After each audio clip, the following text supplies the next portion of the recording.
네, 우리는 계속적으로 소요리 문답을 살펴보고 있습니다. 소요리 문답에 등장하는 많은 내용들은 분명히 우리가 신앙생활하면서 충분히 한 번쯤은 들어봤던 이야기들로 가득 차 있는데요. 여러분들이 아마도 공부하지 않아도 어느 정도 신앙생활을 잘할 수 있을 거예요. 소요리 문답의 설교를 듣지 않아도 뭐 특별히 공부하지 않아도요. 이제 어떤 공부를 하지 않아도 신앙생활 잘할 수 있겠지만 그러나 우리가 이런 시간을 통해서 소요리 문답을 공부하며 신앙을 거듭나게 하는 이유는 과연 어디 있을까요? 저는 이제 개인적으로 이제 그 사진 찍는 걸 되게 좋아합니다. 카메라를 만지면서 셔터를 이렇게 누릴 때마다 사진을 얼마나 더 잘 찍을 수 있을까 굉장히 이 고민을 많이 하는데, 근데 아마도 여러분들도 사진을 찍지 못하는 분들은 없겠죠. 다 전부 다 핸드폰 사진을 다 찍고 있을 것이고, 또 괜찮은 사진을 찍지만 또 우리 뭐 잘 아는 것처럼 우리 조정원 지사님도 사진을 이제 잘 찍어서 맨날 밴드에 올려주시는데, 아마도 사진을 우리가 아무리 찍어도 그 집사님처럼 이렇게 잘 찍는 분들은 아마 없을 겁니다. 분명히 같은 사진이지만 그 사진의 결과물은 완전히 다르겠죠.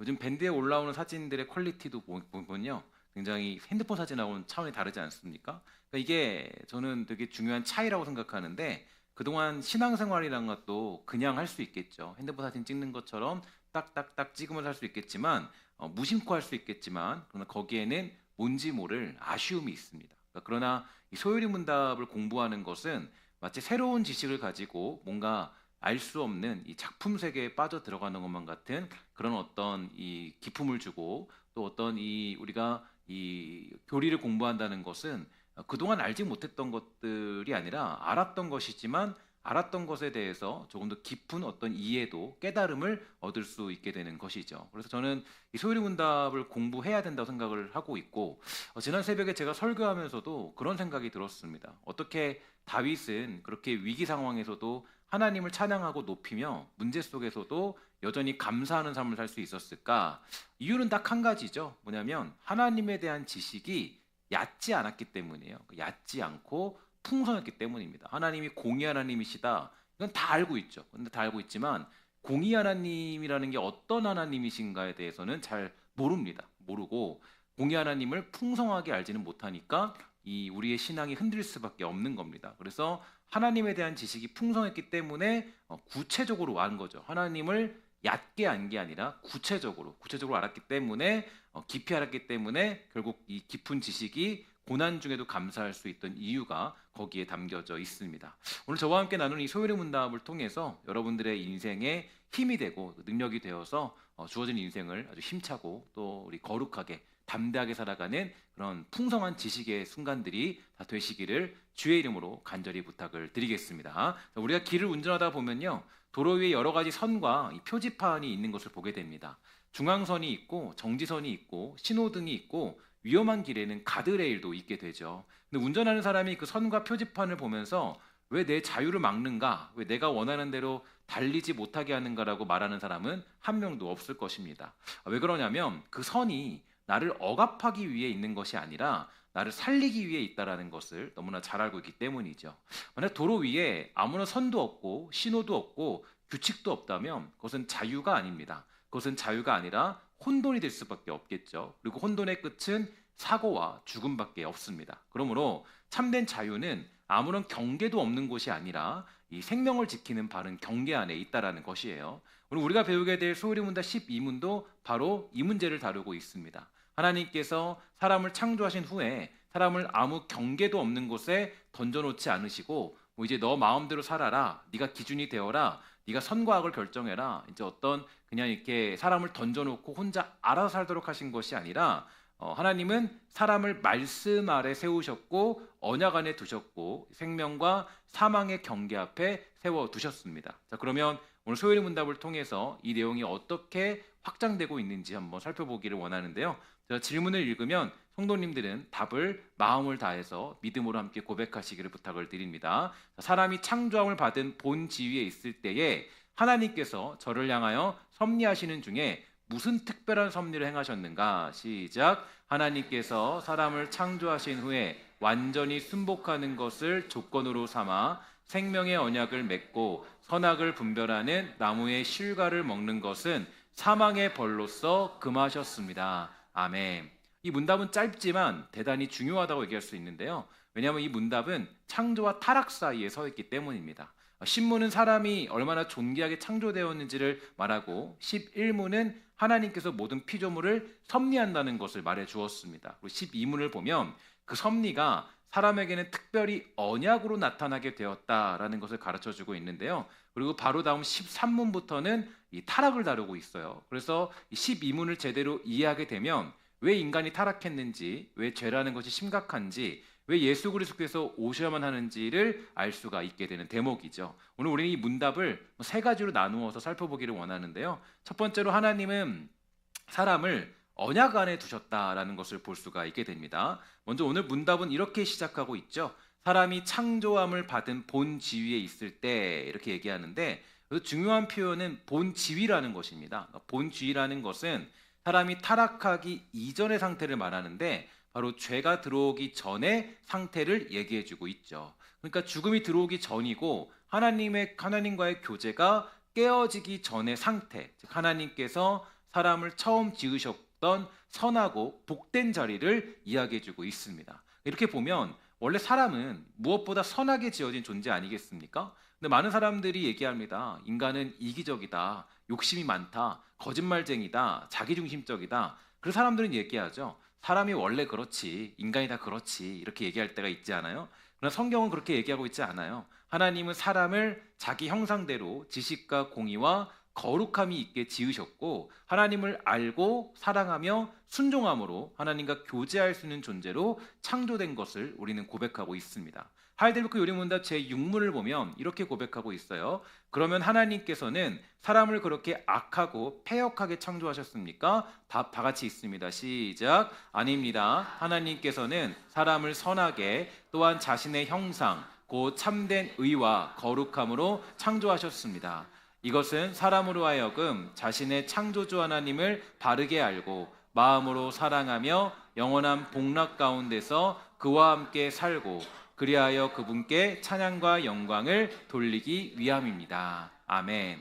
이것이 바로 인간의 본래 자리이고 창조된 첫 상태였는데요. 그러니까 인간의 비참함을 알기 위해서는 먼저 인간의 존귀함을 기억할 필요가 있다라는 것이에요. 그러니까 우리가 얼마나 아름답게 지어진 존재인가. 예를 들어서 여기 깨어진 도자기가 있다고 가정하면 그 도자기가 얼마나 귀한지 알기 위해서는 깨어지기 전에 그 모양이 어땠는지를 알아야 됩니다. 쉽게 표현해 집이 무너졌어요. 그런데 그 무너진 집의 비참함을 알기 위해서는 그 집이 원래 얼마나 정교한 설계로 세워졌는지를 알아야 되는 것입니다. 마찬가지예요.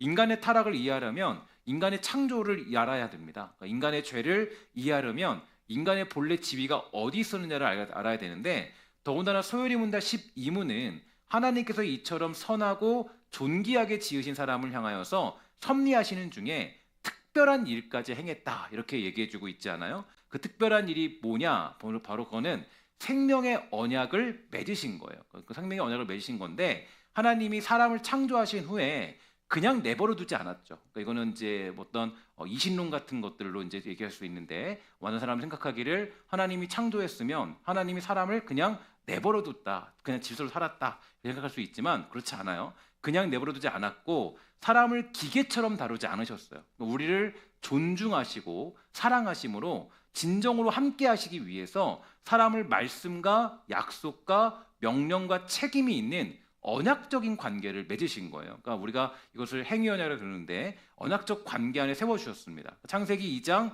16절과 17절에 보면 이렇게 얘기해주고 있죠. 여호와 하나님이 그 사람에게 명하여 이르시되 동산 각종 나무의 열매는 내가 임의로 먹되 선악을 알게 하는 나무의 열매는 먹지 말아라. 내가 먹는 날에는 반드시 죽을 것이다 얘기했는데, 이것은 사람과만 맺은 특별한 행위 언약이라고 얘기할 수 있습니다. 이 말씀 안에는 세 가지가 함께 있죠. 허락과 명령과 경고가 여기에 담겨져 있어요. 먼저 하나님은 풍성하게 허락하셨습니다. 동산 각종 나무의 열매는 임의로 먹을 수 있다라고 얘기해주고 있고, 하나님은 먼저 동산을 주셨죠. 먹을 것을 주시면서 일할 자리를 주셨고 하나님과 교제할 수 있는 복을 주셨습니다. 그런데 그 풍성한 허락 가운데 하나의 경계를 세우셨어요. 선악을 알게 하는 나무의 열매는 먹어도 된다, 먹지 말라, 먹지 말라. 바로 명령입니다. 왜 하나님이 경계를 세웠냐? 그것은 뭐냐면 사람은 피조물이기 때문이에요. 무슨 얘기냐면 사람은 하나님은 아닙니다. 하나님이 지었지만 하나님의 자기 형상대로 지었지만 사람은 하나님이 아니죠. 사람은 선과 악을 스스로 결정할 수 있는 자리에 설 수 없기 때문에 하나님은 그 경계를 두신 거예요. 사람은 선과 악을 스스로 결정하는 자리에 설 수 없습니다. 사람은 하나님 말씀 아래에 살 때에 가장 사람답게 살 수 있는 존재이기 때문이라는 것을 정확하게 인식을 시켜주고 있는 것이죠. 경고하시기를 야 네가 먹는 날에는 반드시 죽을 거다라고 경고하고 있는데요. 여기에 대해서 대요리 문답을 보면 이 신문에 보니까 이 사실을 굉장히 풍성하게 설명해주고 있습니다. 사람을 창조하실 때 사람을 향한 하나님의 섭리는 뭔가라고 질문하고 있는데요. 이 답을 보면 사람을 창조하실 때 사람을 향한 하나님의 섭리는 그를 낙원에 두어 낙원을 가꾸게 하시고 땅에서 나는 실과를 먹을 수 있는 자유를 주셨습니다. 그리고 모든 피조물을 그의 지배하에 있게 하시고 그를 도우도록 결혼을 제정해 주시며 하나님과 교제할 수 있게 하셨습니다. 또한 하나님께서는 안식일을 제정하시고 사람이 항상 인격적이며 온전히 순종한다는 조건으로 생명나무를 담보로 하는 생명의 언약을 맺으셨습니다. 그러나 선악을 알게 하는 나무의 열매는 먹지 못하려 금했는데 먹을 때에는 죽음의 고통이 따르기 때문이다. 이렇게 정의해 주었어요. 이처럼 사람의 모든 삶이 바로 어디에 있냐면 하나님과의 언약 가운데 있습니다. 그러니까 종종 우리는 하나님과 맺은 언약을 굉장히 쉽게 의무로만 생각하지만 하나님께서 우리에게 말씀해 주시고 명령하시고 허락하시고 경고하신 모든 것들이 바로 사실은 하나님이 주신 은혜 안에 있는 것입니다. 우리를 방치하지 않겠다. 생명의 길과 사망의 길을 분명히 알려주신 것 자체가 하나님의 은혜 안에 있는 거예요. 오늘 많은 사람들은 자유라는 것을요, 내 마음대로 하는 것이다 라고 생각하지만 성경에서 말하는 자유는 다릅니다. 뭐라 그러냐면 하나님의 말씀 안에 거할 때, 주 안에 거할 때 그것이 자유라고 얘기해주고 있죠. 뭐 예를 들어서 물고기가 가장 자유로울 때는 물 안에 있을 때이지 물 밖에서 벗어나면 그건 고통이고 죽음밖에 되지 않겠습니까? 기차가 예를 들어서 달리고 있는데 선로를 벗어나면 그것은 사고입니다. 비행기가 항로를 벗어나면 큰 사고가 일어나게 되는 것이겠죠. 인간도 마찬가지예요. 인간이 가장 자유롭고 가장 가치 있을 때는 바로 하나님의 말씀 안에 있을 때이고 그 언약 안에 있어서 하나님의 경계 안에 있을 때 가장 생명력 있게 살아갈 수가 있게 되더라는 거예요. 오늘 이 사실을 통하여서 주님 안에 거하는 인생으로서의 자유를 향해 달려갈 줄 아는 복되고 아름다운 저와 여러분 우리 모두가 다 되시기를 주의 이름으로 간절히 부탁을 드리겠습니다. 두 번째로 생명의 언약은 완전한 순종을 요구한다라는 거예요. 그러니까 소요리 문답은 이렇게 얘기해주고 있죠. 완전히 순복하는 것을 조건으로 삼아 생명의 언약을 맺었다. 그러니까 이 행위 언약을 맺게 됨으로써 이제 그 생명의 길을 주었다라는 걸 볼 수 있는데 하나님께서 첫사람 아담에 요구하신 것은 대충 순종하는 것이 아니라 완전한 순종이었죠. 어떻게 보면은 하나님이 뭐 너무하시다라는 생각이 들기도 하지만 그러나 아담은 죄로 부패한 상태가 아닌 타락 전에 지어진 온전한 피조물이었습니다. 특히 하나님은 아담을 자기 형상대로 지었고 지식과 공의와 거룩함이 있게 지었다라고 우리는 지난번에 배웠어요. 그러니까 아담은 하나님의 법을 알 수 있었고 하나님의 뜻을 사랑할 수 있었고 순종할 수 있는 능력을 충분히 가지고 있었죠. 그러나 중요한 것은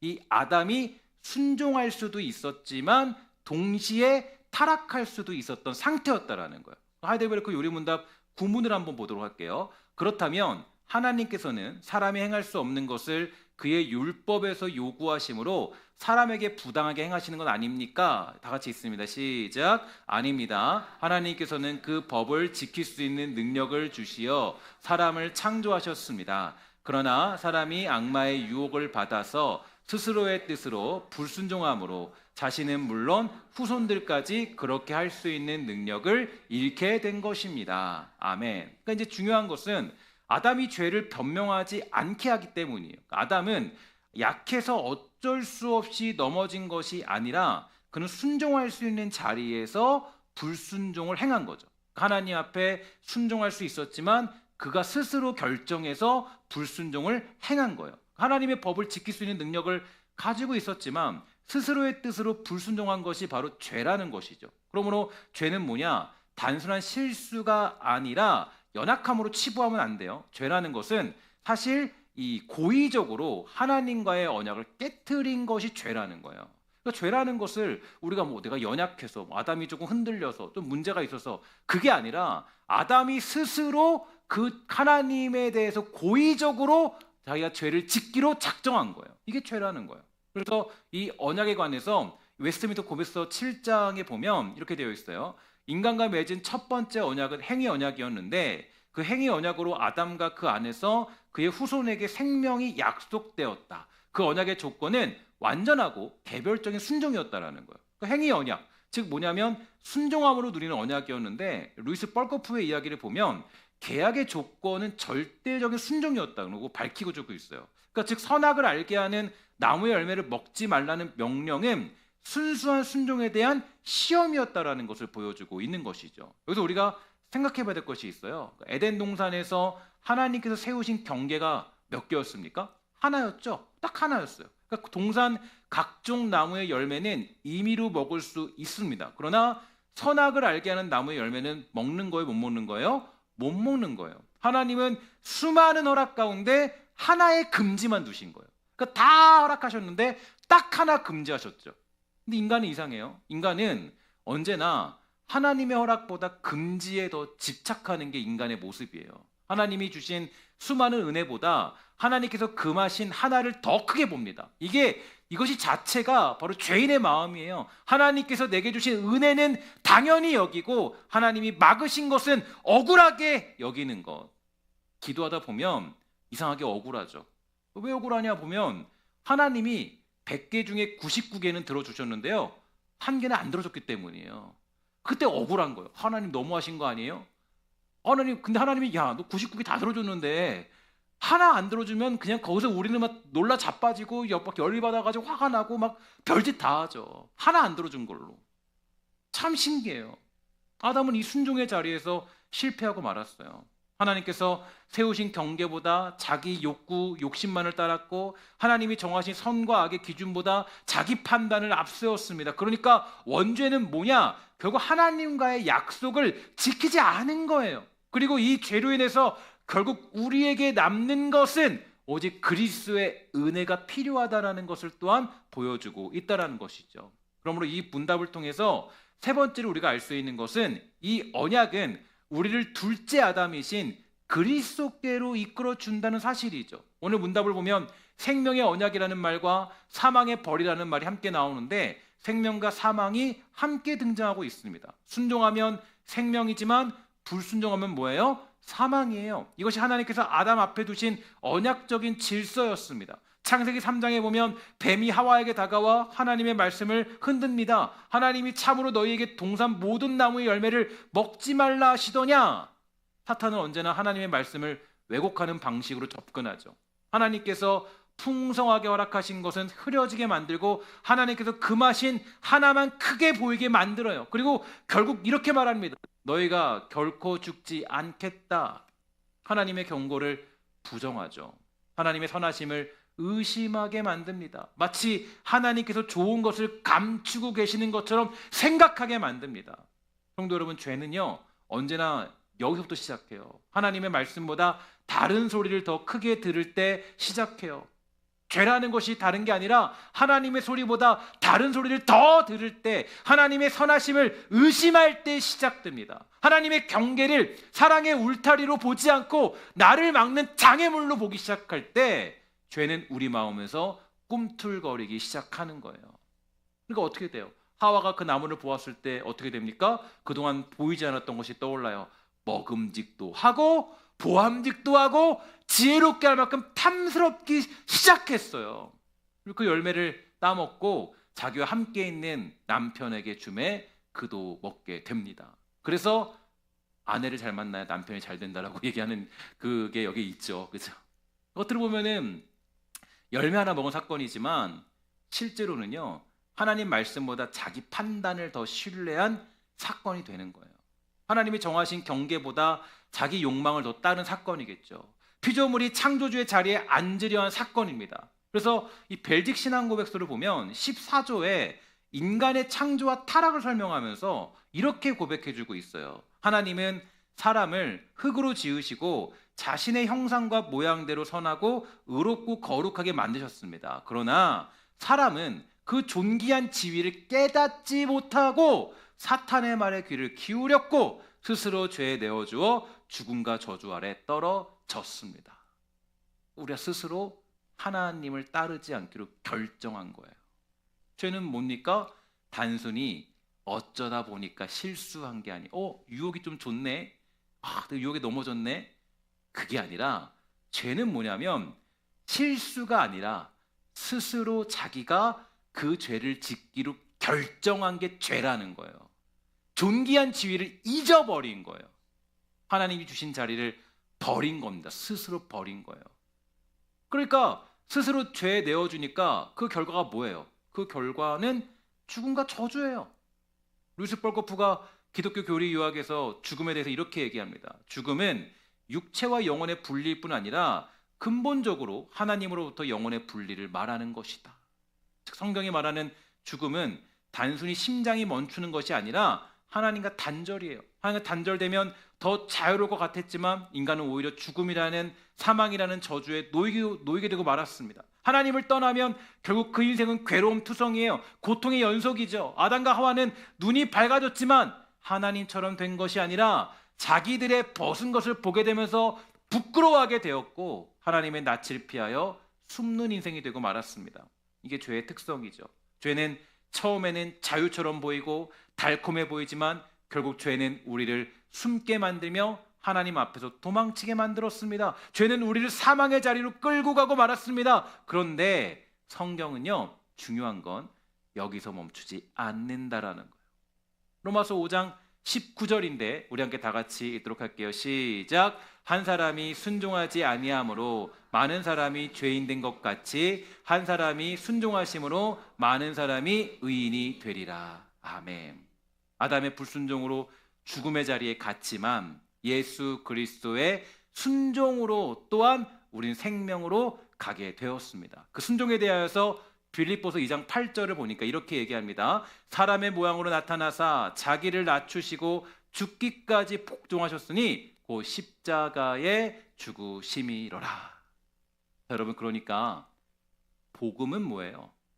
예수를 믿고 내가 교회를 다니면서 구원을 얻고 살아가는 인생이라는 건 뭐냐면, 이제 조금 어려운 말로 얘기하면 행위 언약으로 인하여 생명을 얻지 못하게 된 우리가, 그것을 행위 언약을 깨트리는 우리가 그 은혜 언약이라고 불리는 두 번째 언약으로 말미암아 우리가 사망에서 생명으로 옮기게 된 것을 우리는 복음이라고 정의하는 거예요.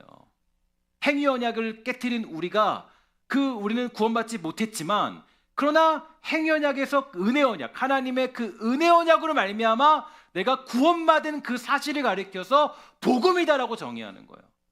복음이 너무 세상에서 과장되고 있어요. 다른 것들로 포장되고 있어요.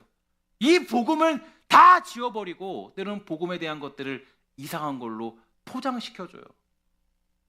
복음은 이것이에요. 스프로울은 이 은혜 언약을 설명하면서 이렇게 얘기했어요.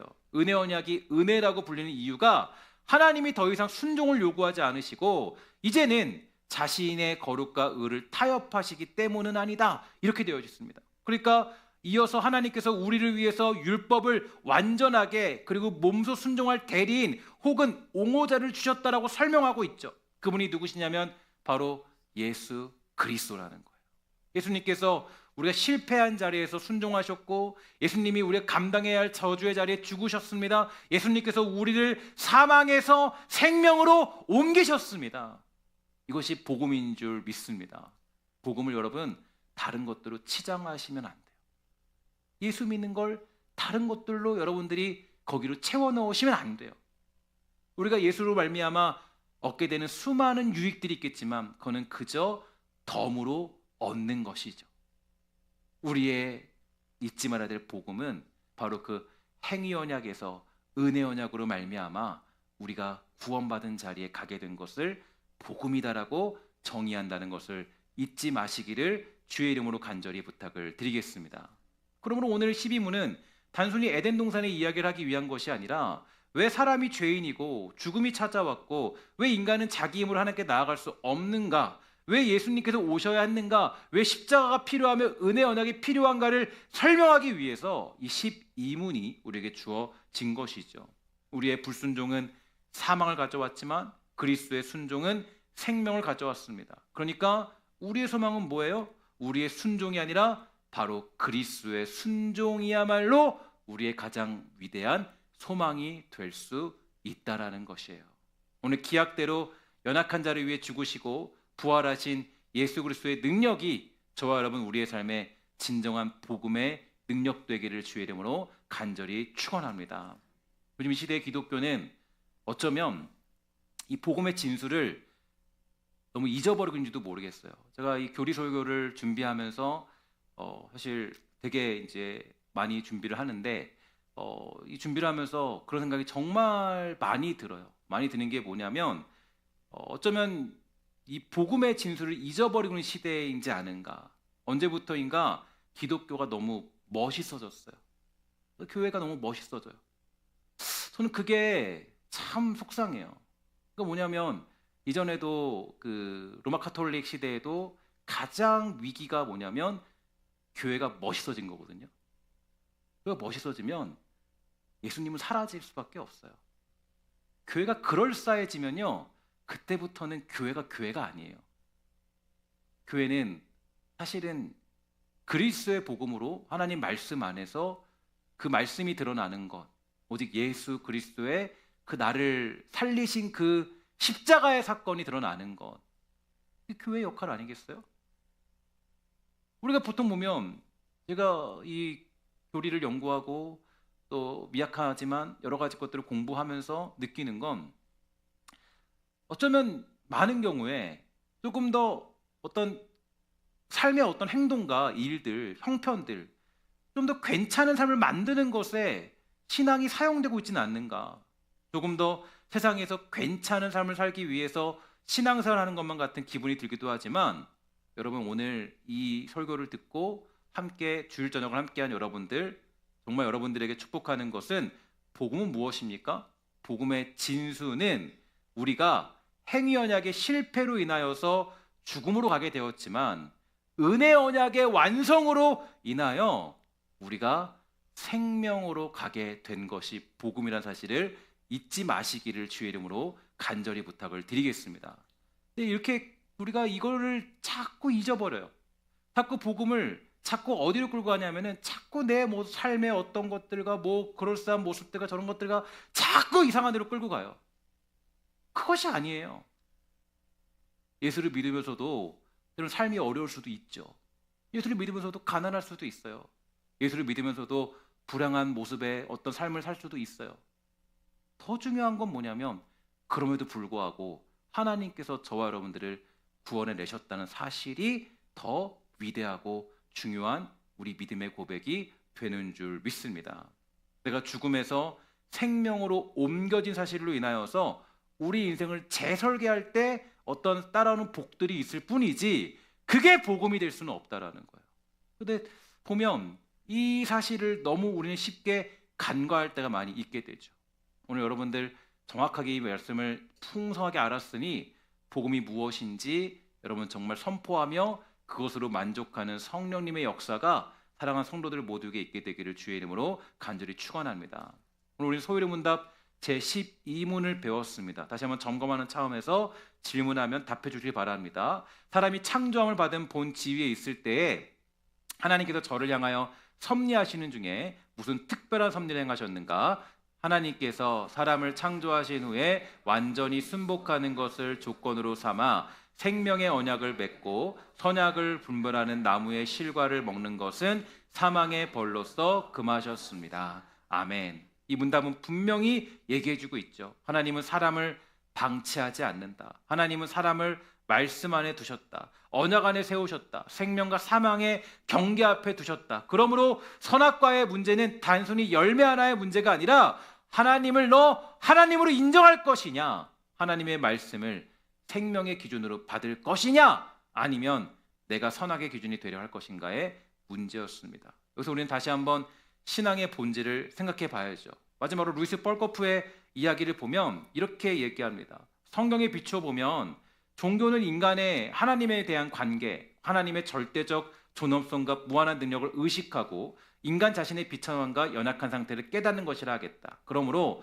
종교란 하나님에 대한 의식적이고 자발적인 영적 관계, 특히 감사의 예배와 사랑의 봉사에 의해서 표현되는 것으로 정의될 수 있다. 이러한 종교적 예배와 봉사의 태도는 인간 스스로에 의한 것이 아니라 하나님에 의해서만 이루어지는 것이다. 신앙은 단순히 많이 아는 게 아니에요. 신앙은 하나님과의 관계에 있습니다. 하나님이 얼마나 존귀하신 분인지 알고 동시에 내가 얼마나 연약한 피조물인지 깨닫고 그 하나님 앞에서 감사의 예배와 사랑의 순종으로 나아가는 거예요. 우리가 소요리 문답을 배우는 이유도 여기에 있죠. 배우는 것은 단지 지식을 쌓는 것이 아니라 하나님을 더 깊이 알아가는 일이에요. 하나님을 더 깊이 알면 내가 누군지 알게 됩니다. 내가 누구인지 알면 죄가 얼마나 심각한지 알게 되죠. 죄가 얼마나 심각한지 알면 뭘 할 수 있어요? 예수 그리스도의 은혜가 얼마나 큰지를 볼 수 있게 되는 능력을 가질 수 있게 되는 줄 믿습니다. 사랑하는 여러분, 하나님을 더 깊이 아는 것이 은혜입니다. 하나님을 얕게 알면 죄도 얕게 보고 은혜도 얕게 보죠. 그러나 하나님을 깊이 알면 죄의 무게가 보이고 그리스도의 순종이 얼마나 놀라운 복음인지 보이게 되는 줄 믿습니다. 오늘 하나님을 깊이 알아갈수록 누리는 그리스도의 은혜를 붙들며 살아가는 복되고 아름다운 성도들 우리 모두가 다 되시기를 주의 이름으로 간절히 부탁을 드립니다. 기도하겠습니다.